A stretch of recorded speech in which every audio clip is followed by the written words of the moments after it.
come from? What are we? Where are we going? Where do we come from? What are we? Where are we going? Where do we come from? Where do we come from? Mystery, mystery, life is a riddle and a mystery. Mystery, mystery, life is a riddle and a mystery. Where do we come from? Where are we going? Where do we come from? Where are we going? Where do we come from? What are we? Where are we going? Where do we come from? What are we? Where are we going? Where do we come from? Where do we come from? Mystery, mystery, life is a riddle and a mystery. Mystery, mystery, life is a riddle and a mystery. Mystery, mystery, life is a riddle and a mystery.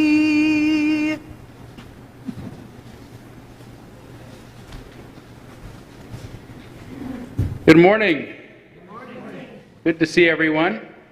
Welcome to the Unitarian Universalist Church of Spokane, where our mission is to join together to create a nourishing, liberal religious home and to champion justice, diversity, and environmental stewardship in our wider world. Or as we say in short, to create community, find meaning, and work for justice. Welcome everyone.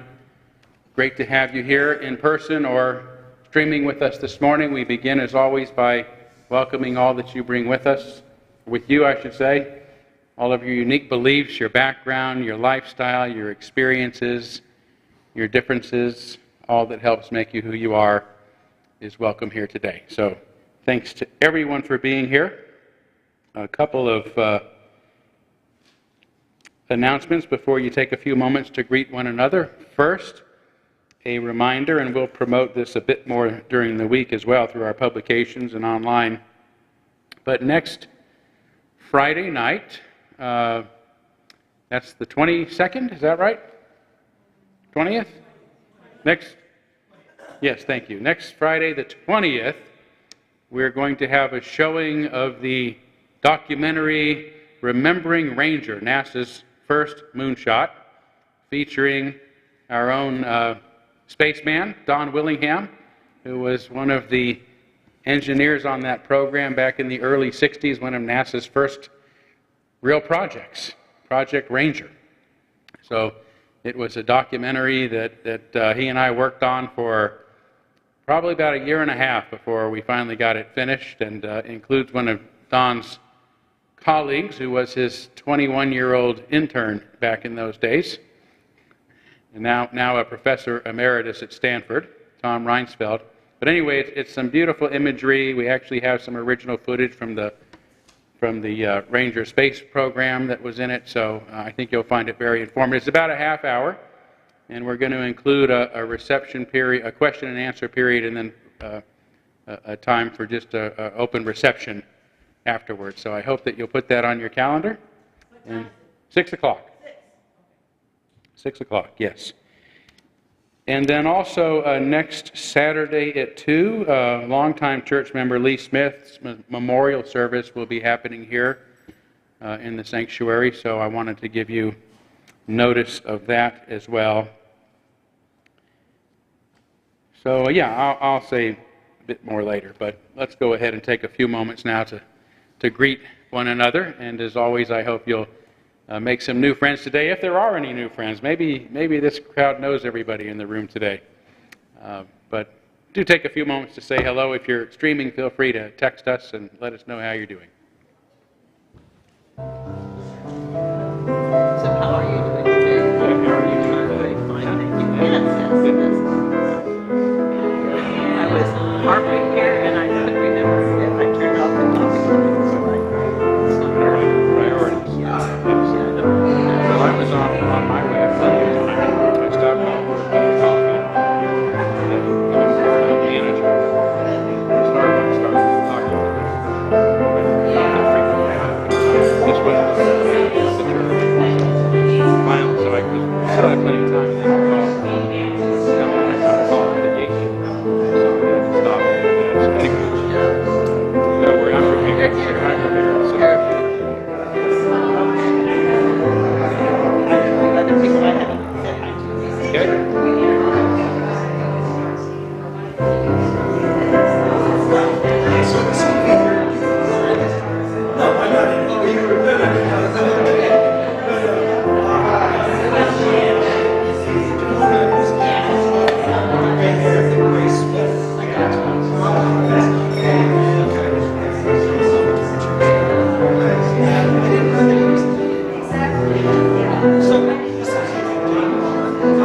Okay, sorry to cut short some conversations, but fortunately there's always more opportunity to chat after our service during social hour. Let's move forward now by lighting our chalice, the symbol of our faith, the symbol of our unity and our solidarity, of our openness and our inclusion, of our community and our individual uniqueness.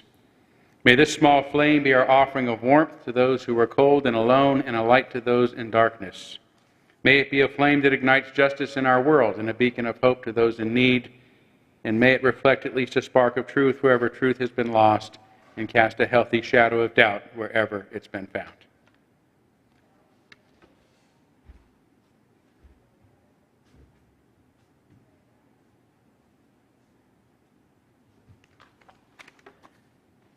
The opening reflection today is a poem, Small Kindnesses by Danush Lamiris. I've been thinking about the way, when you walk down a crowded aisle, how people pull their legs in to let you go by, or how strangers say, "Bless you," when someone sneezes. It's a leftover from the bubonic plague. Don't die, they are saying. Sometimes if you spill lemons from your grocery bag, someone else may help you pick them up. Mostly, we don't want to harm each other. We want to be handed our cup of coffee hot and say thank you to the person handing it to us and smile at them, and for them to smile back. For the waitress to call us honey when she sets down the bowl of clam chowder, and for the driver in the red pickup truck to let us pass. We have so little of each other now, so far from tribe and fire, only these brief moments of exchange. What if they are the true dwelling of the holy, these fleeting temples we make together when we say, "Here, have my seat. Go ahead, you first. I like your hat."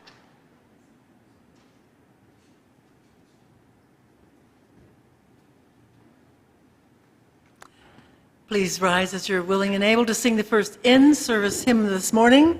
It's number 128, "For All That Is Our Life."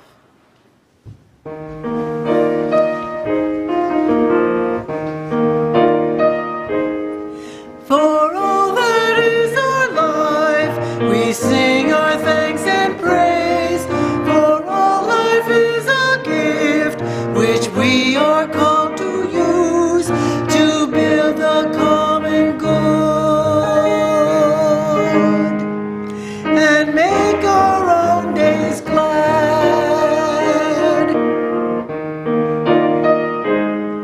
For needs which others serve, for services we give, for work and its rewards, for hours of rest and love, we come with praise and thanks.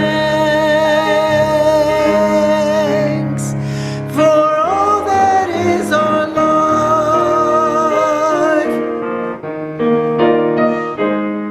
for sorrow we must bear, for failures, pain, and loss, for virtue thing we learn, for fearful hours that pass, we come with praise and thanks. For all that is our life,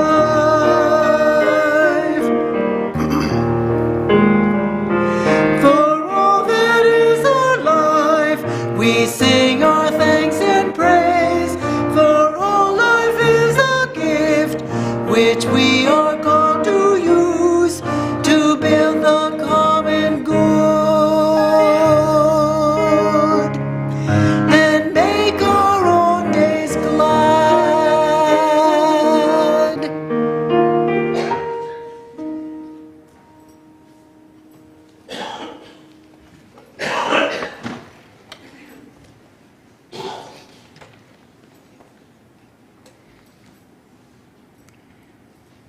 We're now going to kindle our candles of care for those who are most on our hearts and minds, and begin today, as seems appropriate at this time, to kindle a candle for the people of Ukraine, for the people of Russia, for the people of that part of the world and all over the world who are being most negatively impacted by what's going on there. I also want us to kindle a candle for the victims of the latest mass shooting this time at a grocery store in Buffalo, New York. And I have to say, I'm continue to be bewildered why we have a Supreme Court that doesn't believe abortion rights should be protected because they're not mentioned in the Constitution, but somehow assault rifles, which are not mentioned in the Constitution, are to be protected. Muskets I'm okay with. It's a compromise. But, these things keep happening and we get nothing. So, a candle for all those feeling the outrage and sadness over the unnecessary deaths that continue in this country on a daily basis because of gun violence. And we'll take a moment of silence on behalf of these and others you might be thinking of, and you're welcome to name them aloud at this time if you'd like.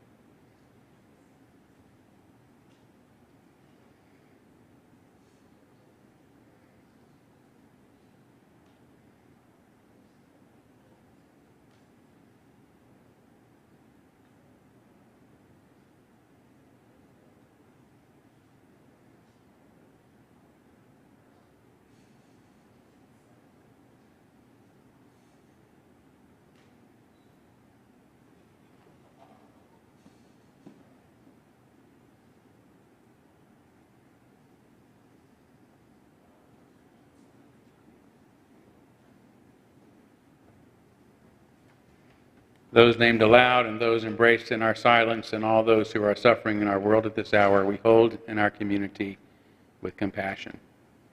And this, believe it or not, is the third Sunday of May, and so it is our weekend that we have our special collection, and this weekend it's on behalf of the Odyssey Youth Movement. This is an organization we have given our support to before because they are in incredible alignment with our values. The Odyssey Youth Movement, I'm sure you know, promotes equality and equity for LGBTQ plus youth in the inland Northwest through youth-driven programs and community education. I just want to share with you their values, which sound a lot like ours. In fact, they are ours. Their values are dignity, social justice, and community. And here's what they mean by those. Dignity, that all people have inherent worth. Social justice, that the inland Northwest youth deserve equitable access to resources and opportunities. And community, human connectedness fosters a greater understanding of self, others, and the world around us. I know this is a wonderful organization that does a lot of good in our community and is one that we'll want to support. So I thank you in advance for your generosity as we now gratefully give and receive this morning's offering, which helps sustain this community and our mission to the larger world.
Thank you, Paul. It's always such a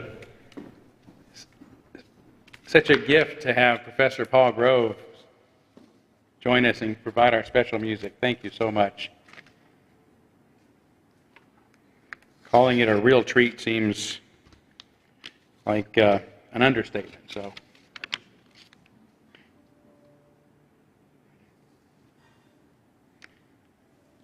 it's also a treat to have our other special guest with us.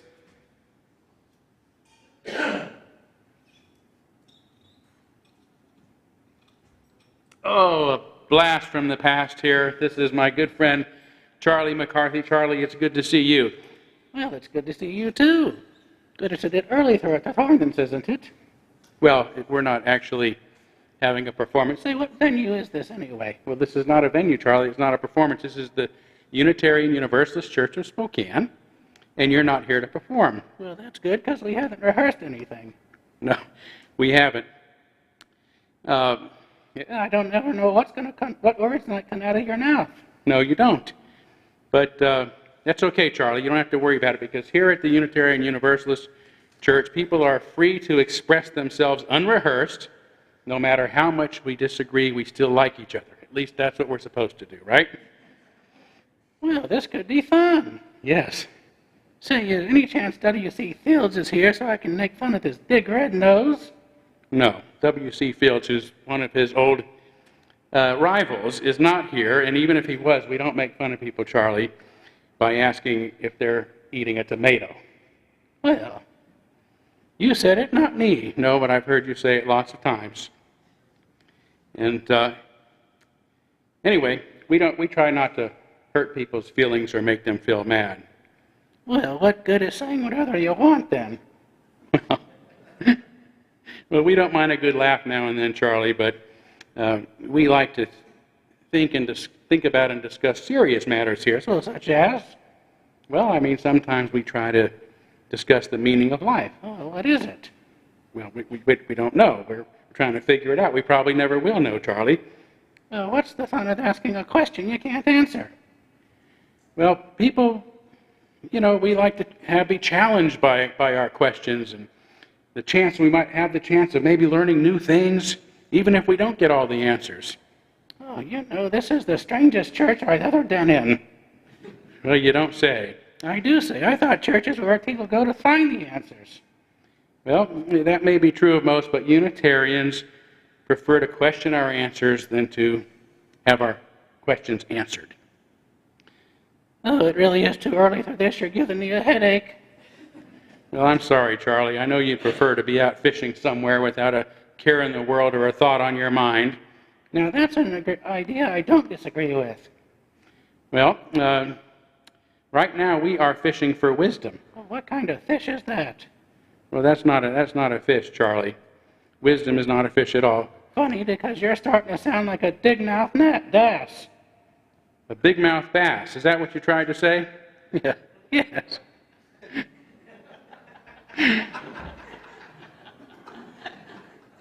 I thought so. Wisdom is the knowledge that we gain from our experiences. And the older we get, the wiser we should be, because we've had a lot more experiences. That's why it's important to listen to your elders. Well, if I listened to my elders, I'd never have any fun. Well, maybe so, Charlie, but it just so happens you are one of our elders. Me? Yes.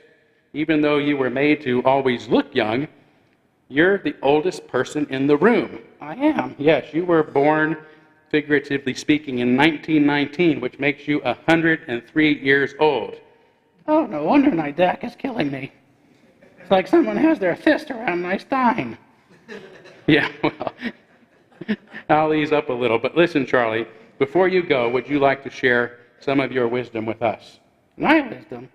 Yeah, something you've learned over your many years. Well, let me think. Oh, I got it. Okay, what is it? Well, 3 things. 3 things. First, play hooky from school and go fishing as many times as you can get away with it. Now, Charlie, you don't mean that. Without a good education. No. You said I can say whatever I want, whether you disagree or not. All right, go ahead. Second, don't start a business selling lemonade They turn the water out of your goldfish tank.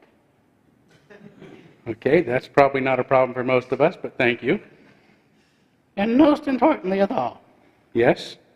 nether. I mean nether, or so help me, I'll know you down. Okay, what is it? I'm eager to hear what you have to say. Nether. Let others put words into your mouth. Okay, thank you, Charlie, for your sage advice. We'll see you next time.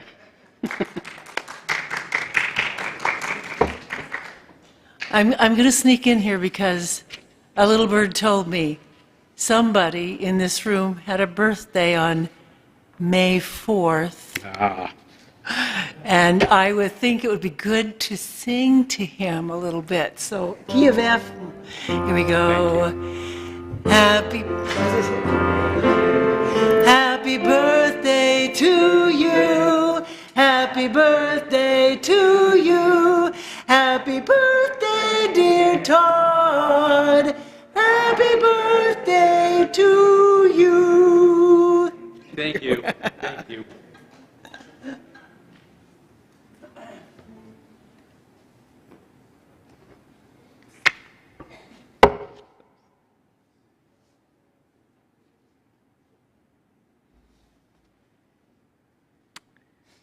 The meditation today comes from the Tao of Pooh.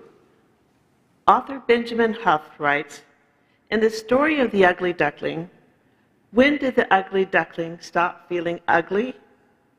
When he realized he was a duck.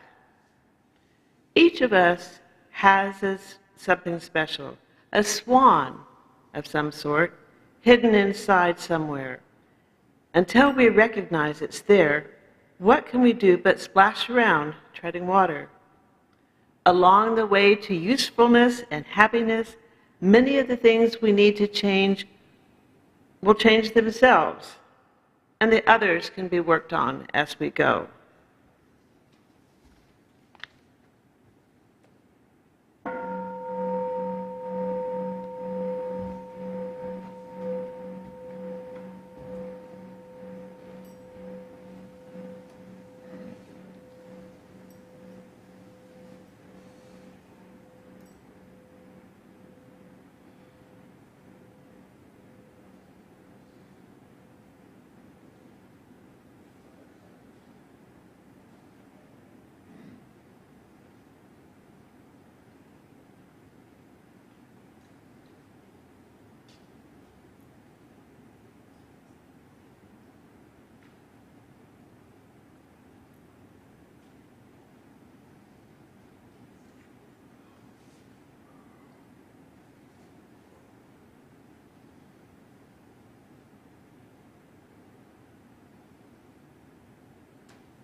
Thank you for singing Happy Birthday. I'm sure I'm very red-faced. I don't know what it is about having the birthday song sung to you, but I turn red. It gets worse. We got a birthday cake in the back. Yeah, oh no. I was recently diagnosed with rosacea, where the blood vessels are close to the surface of one's. So I'm not supposed to have emotions because they set me off. So please, no emotional responses. So this is a book from a book that I wrote called Evolution's Way. And I'm going to be talking about the exponential nature of change a bit in my sermon today. So I'm going to read a little paragraph that I wrote about exponential change, an important concept to grasp. In a world of exponential change, amidst a technological singularity, humans will have to live in a world of constant disruption that requires us to continuously learn and adapt, a world that has already begun. Driverless cars are a good example. On my way to the airport after my week at Singularity University had ended a few years ago, I asked my Uber driver what he was going to do when autonomous cars take over the roads. He insisted it wouldn't happen for a very long time and isn't something he needed to worry about anytime soon. Maybe, but consider this. During another lecture, Neil Jacobstein, Singularity University's Artificial Intelligence and Robotics chair, showed a 1904 photo of a busy New York City intersection filled with horses and only 2 cars. 1904. Another 1917 photo of the same congested intersection shows no horses and all cars. In 1900, there were only 8,000 cars in the world.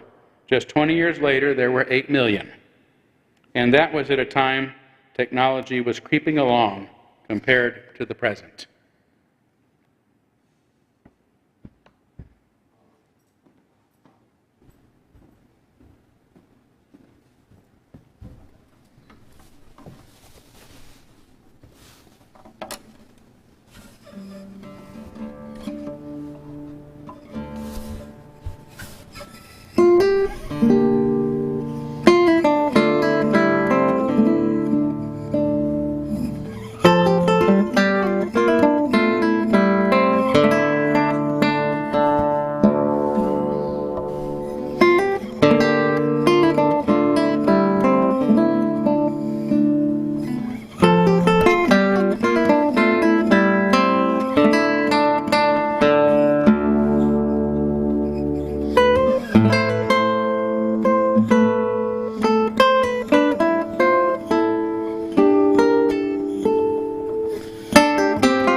Thank you so much.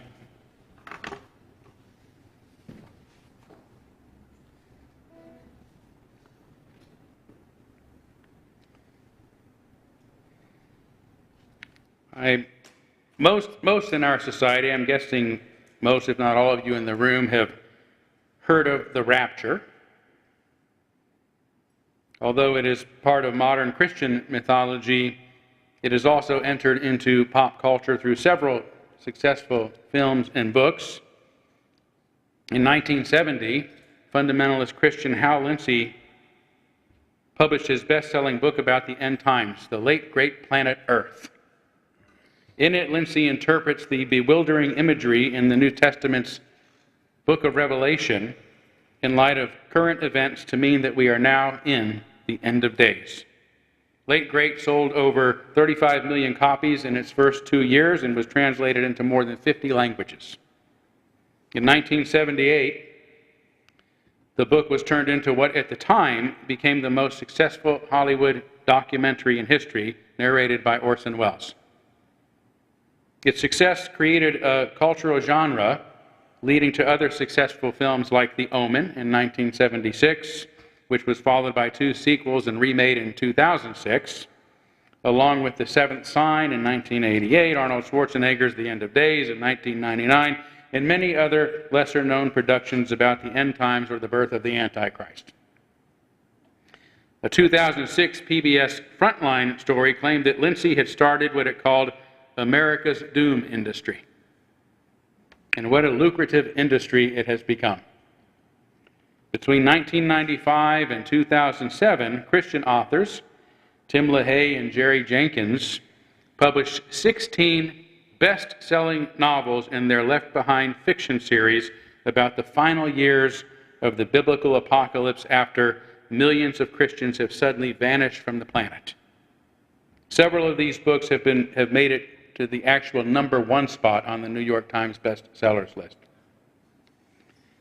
It was such a phenomenon that the small publishing company Tyndall House Publishers soon doubled its staff, added 25,000 square feet of office space to its main building, constructed an additional 60,000 square foot warehouse just to store its Left Behind books in, and purchased 53 more acres for future expansion. The result, after 50 years of this mythos seeping into pop culture, is that we have all become familiar with terms like end times, second coming, Armageddon, the Antichrist, 666, the mark of the beast, and the rapture, whether we are evangelical Christians or not. More pertinent, perhaps, is the influence it has had on many high-level public officials or policymakers. As the now late history professor Paul Boyer once commented, Hal Lindsey seems to have had considerable influence not just on the part of the public as a whole, but on some of the highest levels of government, including, according to Lindsey, giving seminars at the Pentagon and seminars at the National War College to throngs of attendees. Likewise, Tim LaHaye had been the national campaign manager for conservative Republican Jack Kemp's 1988 attempt to become the party's presidential nominee. LaHaye had to resign from the campaign after he was accused of being anti-Catholic and anti-Jewish, which he called scurrilous and untrue. He was also on the original board of the directors for the Moral Majority and the founder of the Council for National Policy, which ABC News has called the most powerful conservative organization in America you've never heard of. This highly secretive 8-member council has included alumni such as President Ronald Reagan's National Security Advisor, Oliver North, Tommy Thompson, who was a cabinet member during the George W. Bush administration, along with Bush's Attorney General, John Ashcroft. While campaigning in 1999, Bush spoke to the council and has refused to ever release his comments to the public. A year later, a 2000 Time CNN poll found that 59% of Americans believe the prophecies in Revelation will come true. And it is by far the belief of most evangelical Christians in the U.S., which account for about 80% of Christians. In a 2020 Rolling Stone article, Amy Frykholm, the senior editor of the Christian Century and author of the book Rapture Culture, says, when I first started researching, I had this idea that I would be studying a subculture. And then Left Behind happened. And I was like, I don't think this is a subculture. This may be the dominant American culture, and the rest of us are the subcultures. I mean, this is mainstream.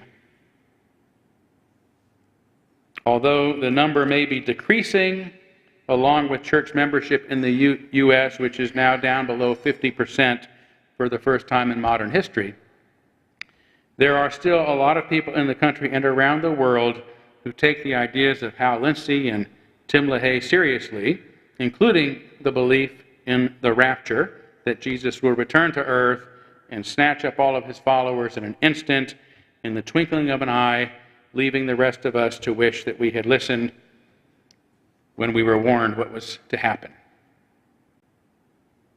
This particular belief about the rapture doesn't come from the book of Revelation, but from the Gospel of Matthew, where Jesus is said to be discussing the end of the world.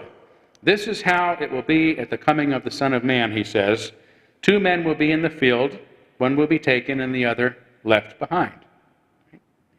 2 women will be grinding with a hand mill, one will be taken and the other left behind.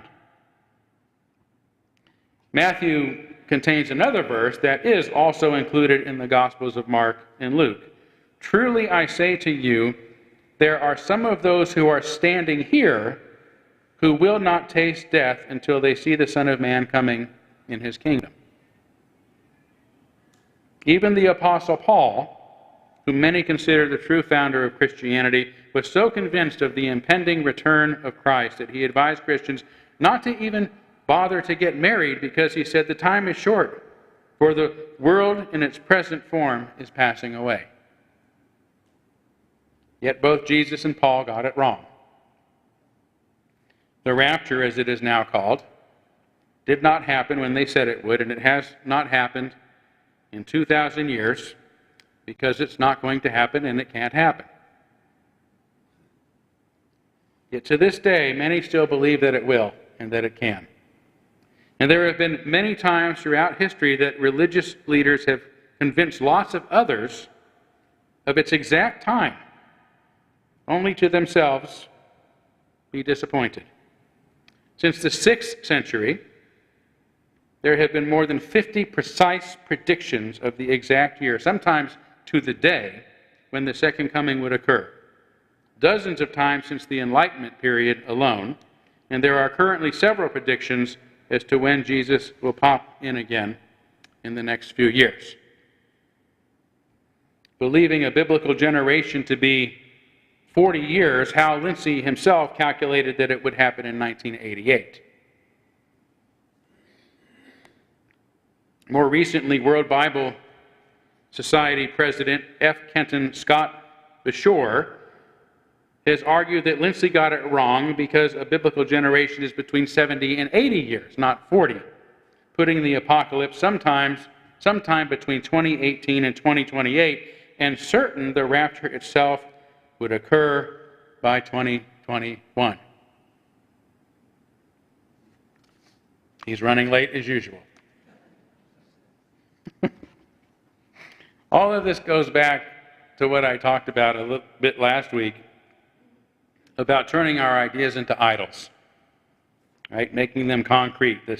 This secret to processing mythology, including religious mythology, along with its sometimes wild imagery, is not to ask what it means, but to ask what it means to you. What it means to you might be different than what it means to me, and what it means to me is probably a lot different than what it meant to whoever originally came up with it, or to those who were supposed to hear it to begin with. Ages ago. It is by nature symbolic, allowing us to play freely with it in order to realize something new about ourselves and our world. Turning it into a literal, historical, and hard truth is to kill the myth's potential to bring meaningful insights. Did you know, for example, the earliest surviving gospel, the Gospel of Mark, written around 65 CE, about 30 years after Jesus' execution, does not have a resurrection account? There was such an account added 2 centuries later to make it jive with what had become orthodoxy, a doctrinal belief in the literal physical resurrection. But the author of Mark simply ends the account, which culminates in the tragic execution of a man whose inspiring teachings about love and acceptance and forgiveness and sharing with the image of a mysterious empty tomb. There's a young man standing there who tells Jesus' followers he is risen, but no sightings of Jesus. And those who discover it simply run away, too frightened to tell anyone about it. And that's how the story ends, leaving our imaginations open to wonder what it might mean. In Mark, the empty tomb is a literary device for capturing the imaginations of his readers, as well as for ending on an up note of what is otherwise a tragic end, right? What does the empty tomb mean for you? That Jesus can live on through his teachings? Through his followers? That spring always follows winter? That there is always reason for hope? That life goes on? It can mean a lot of different things to different people. But when we literalize it, or one interpretation becomes a cultural idol that we cannot offend, a doctrine we cannot deny, then it becomes meaningless and empty. Indeed, as the later Gospels were written, the resurrection motif becomes increasingly literal. In Matthew, written about 20 years after Mark, there are Jesus' sightings added to the story, kind of like Paul's experience of a blinding light on the road to Damascus. The mysterious sighting, suggesting that the resurrection wasn't merely a metaphor, but was still a spiritual resurrection. It is also in Matthew that Jesus is reported to have said, "And remember, I'm with you always, even to the end of the age." It seems obvious that this statement was not meant to be taken literally, but to mean that Jesus would always be spiritually present. For where 2 or 3 are gathered together in my name, I am in their midst. Right? It's a metaphor. Although he'd been executed, Jesus could still be with them in spirit. At least that's what I get from Matthew's version of the gospel. As time passed, however, the story was taken even more literally, requiring some explanation then to why, if he is literally with us to the end of the age, he's nowhere to be seen. How do we explain this if he's still here? So the writer of Luke, written a few years after Matthew, adds an ascension story to the account, saying that he was seen by many, and while he was blessing them, he withdrew from them and was carried up to heaven. That's what happened. That explains it. So Jesus' resurrection was literal, although he has since left us and won't return as the myth evolved until the second coming. Yet even then, there arose a debate over whether the resurrection was spiritual or physical. You see how this idolatrization of beliefs happens, going from a metaphorical image full of meaning to a hard physical reality, turning the nameless, shapeless, shifting thing into a golden calf. So by the time the Gospel of John is written, sometime in the early years of the 2nd century, the debate is settled. John adds an account in which Jesus eats with his followers and allows doubting Thomas to touch the scars left by his wounds. From metaphor to spiritual to literal to hard physical reality in less than 100 years. To idolatry in less than 100 years. And those of you who regularly hear me speak know I still like to play with the imagery from the Hebrew and the Christian scriptures. But until recently, I've not had any interest in this particular story of the end of days, of Jesus' second coming, the rapture, Antichrist, and so on. And this is probably so for a couple of reasons as I reflect upon it. Firstly, I was a teenager and had just become a born-again Christian when the late, great Planet Earth came out in movie theaters. I instantly became a Hal Lindsey devotee, snatched up all of his books, Countdown to Armageddon in 1980, his follow-up, and read every other book he'd written. Lindsey actually shaped my earliest Christian beliefs more than anybody else. A few years later, while I was studying religion in a liberal arts college and was being taught to think critically, albeit in a Southern Baptist university in the heart of the Bible Belt, I felt that I'd been bamboozled. I realized Lindsey's claims were preposterous, along with a lot of other fundamentalist beliefs I once held. So feeling a bit embarrassed, I think I lost complete interest in this modern myth of the end times. Another reason I've not had much interest in it is that it has become so literalized in our society that I'm simply turned off by the topic. It's so profoundly associated with fundamentalism, which I consider a form of fixation, that is the psychological term for being stuck at an immature stage of development, that it seems as far from my interest as anything can be. But a few weeks ago, I was contemplating the times we are now living in and how fast they are changing and how change is happening so fast, some people must feel like they're left standing still. And that's when that verse I cited popped into my head. 2 men will be working in a field, one will be taken and the other left behind. And it suddenly became alive for me again. Everyone alive today is in the midst of the rapture. Not the literal rapture evangelical Christians believe in, but a real phenomenon I think this myth can help us reflect upon. When it happens, some of us are enraptured by it. Some of us are caught up in it, if you will, and others are left standing still, wondering what's happening or what just happened. We feel like we're behind the times, as if social changes and technological advances are leaving us behind. Some of us are confused, while others are glad to be left behind because moving forward is too frightening a specter. Like the unbelievers who won't listen to the prophecies until it's too late, there are many today who cling firmly to the ways and ideas of the past that just don't make much sense anymore. They're like those left standing still in the field when everyone else has moved on. It's a powerful metaphor when we consider it in this light. Which person do you want to be? Which person are you? The one who's enraptured and transformed, or the one left standing still in a world you no longer understand? As such, the metaphor of rapture can be useful for reflecting on a variety of real-life issues.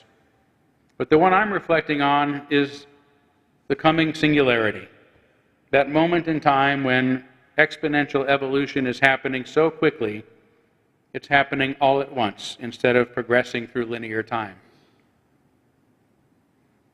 Right? Instead of exponential evolution starts off very slow and then starts to curve, and we're in the curve.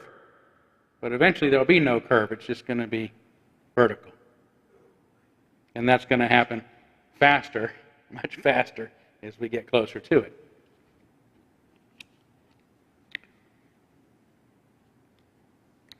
So exponential change means that it's going to start slowly, almost unnoticed, and then it continues to move slowly for a long time until suddenly it explodes and catches us off guard.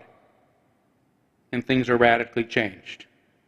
And given my own understanding of what's happening right now, I would dare to say, like the prophets of old, to predict that some of those are standing here today who will not taste death until they see the singularity. that this will happen in a flash, in the twinkling of an eye.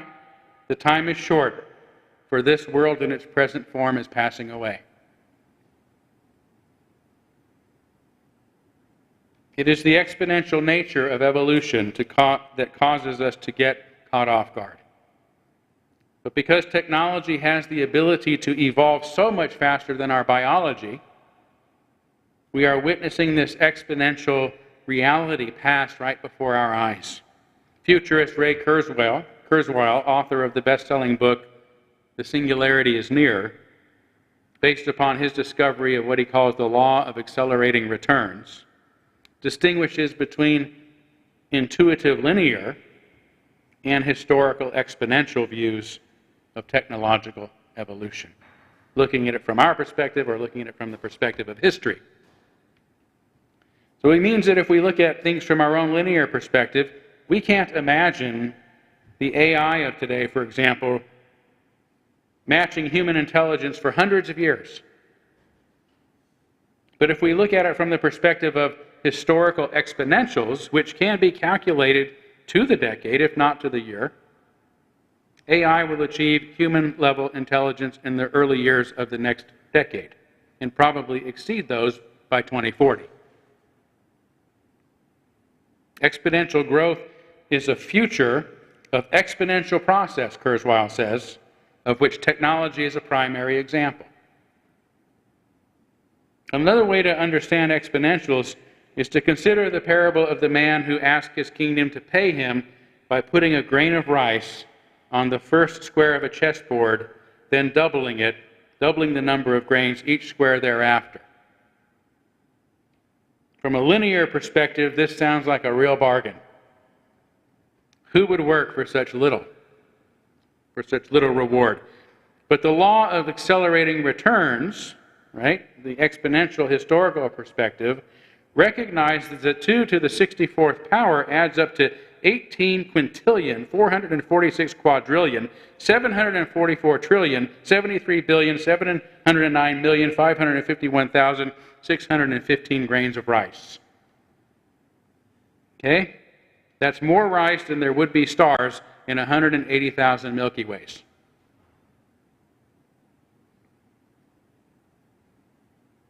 When change is happening that fast, you're either going to be enraptured by it or left behind.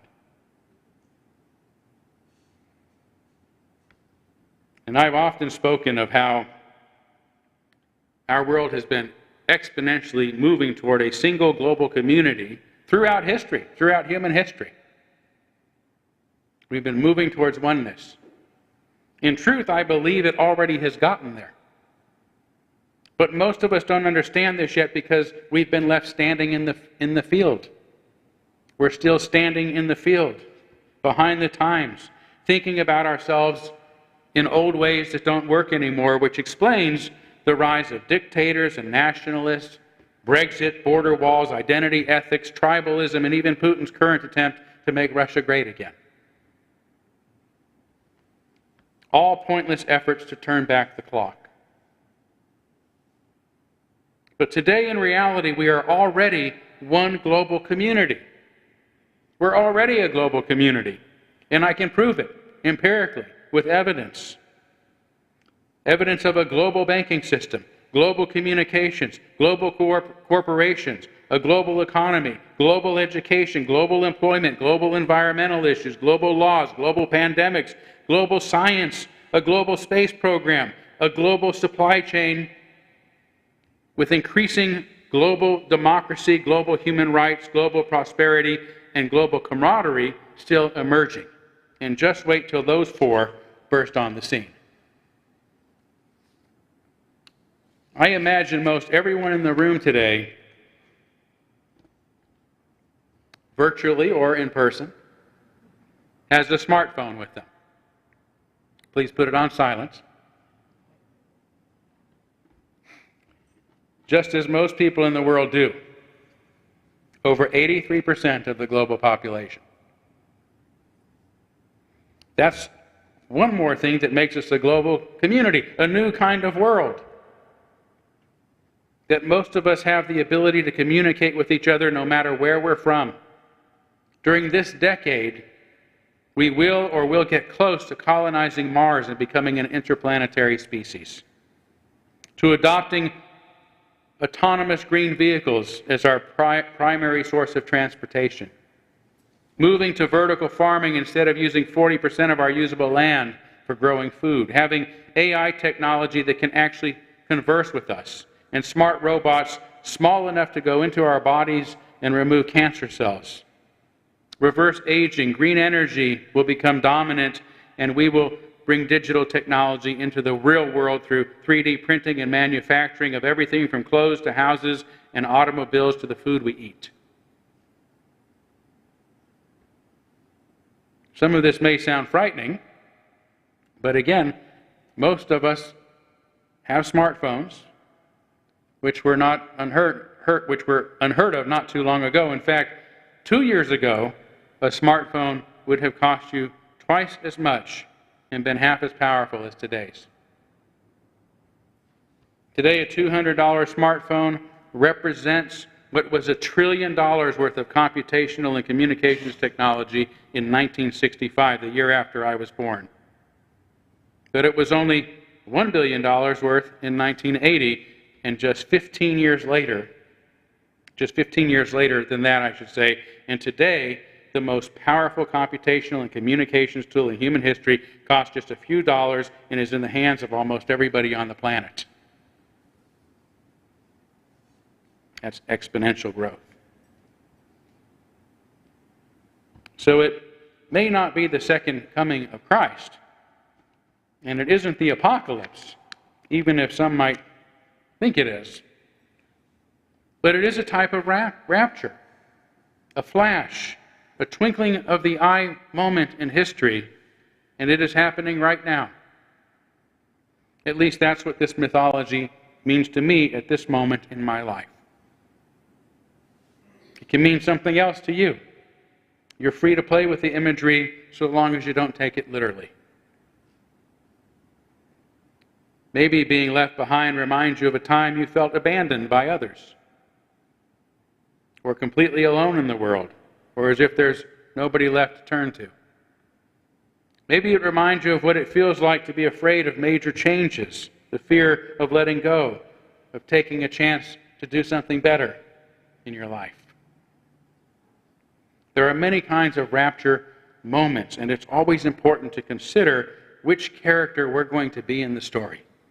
The one caught up or the one left behind. However you look at it, it might be helpful to remember that the book of Revelation, upon which today's literal apocalyptic beliefs are based, isn't all doom and gloom. It also ends on an up note. Revelation ends rather with its visionary writer saying, "Then I saw a new heaven and a new earth, for the first heaven and earth had passed away." I think that's the best part of this message for me, that no matter the upheaval that we sometimes experience in our lives and in our world, things may turn out better than we imagined in the end. We might end up in a better place with a better world. I sure hope so. Thank you. Thank you.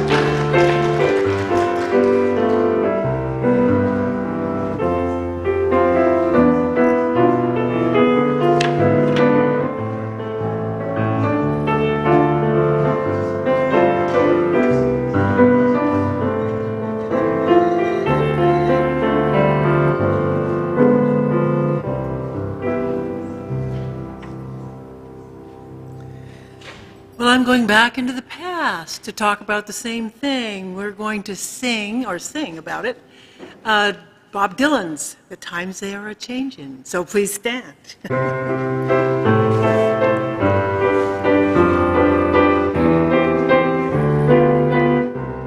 Come gather round, people, wherever you roam, and admit that the waters around you have accept it that soon you'll be drenched to the bone. If your time to you is worth saving, then you better start swimming or you'll sink like a stone. For the times, they are a-changin'. Come writers and critics who prophesy with your pen, and keep your eyes wide, the chance won't come again. And don't speak too soon, for the wheel's still in spin, and there's no telling who that it's naming. For the loser now will later to win, for the times, they are a-changin'.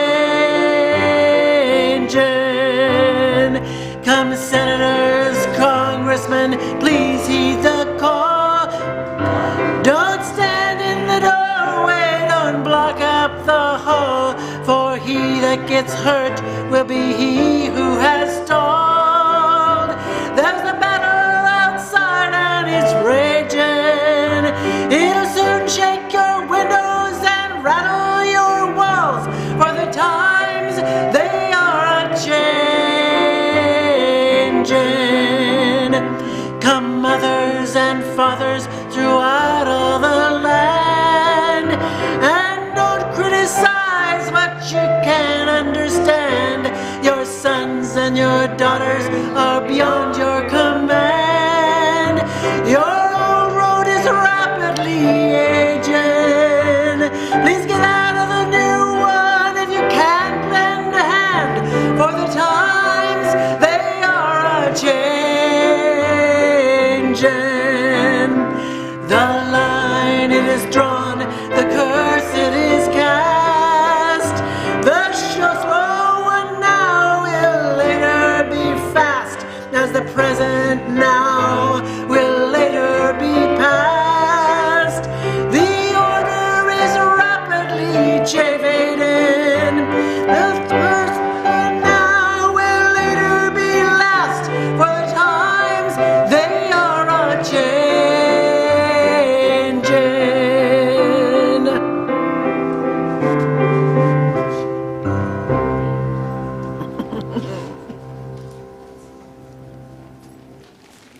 The closing words are from Amy Zucker Morgenstern.